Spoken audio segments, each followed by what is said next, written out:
What is phenomenology, and why does it matter how things appear to us rather than what they supposedly are? Phenomenology is a philosophical movement that focuses on human experience as it is lived, felt, and consciously perceived.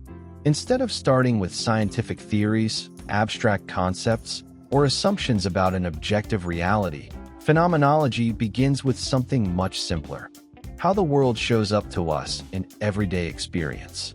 The roots of phenomenology go back to the early 20th century, especially to the German philosopher Edmund Husserl.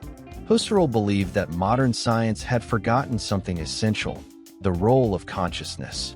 For him, every experience is intentional, meaning it is always about something.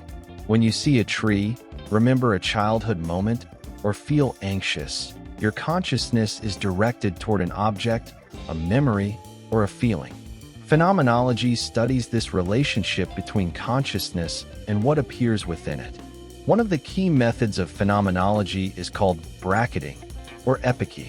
This means temporarily setting aside assumptions about the external world, such as whether something exists independently of us, in order to focus purely on how it is experienced. The goal is not to deny reality, but to understand experience without filtering it through scientific or cultural explanations. Phenomenology later evolved through thinkers like Martin Heidegger, who shifted the focus from pure consciousness to human existence itself.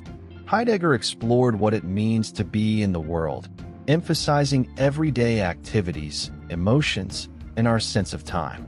Other philosophers, such as Maurice Merleau-Ponty, highlighted the role of the body, arguing that perception is not just mental, but deeply physical. Today, phenomenology influences many fields beyond philosophy, including psychology, sociology, cognitive science, and even design. It helps researchers understand how people experience anxiety, technology, space, or identity from a first-person perspective. In essence, phenomenology asks us to slow down and pay attention. It reminds us that before theories, data, and explanations, there is lived experience. And by understanding how we experience the world, phenomenology offers a deeper insight into what it means to be human.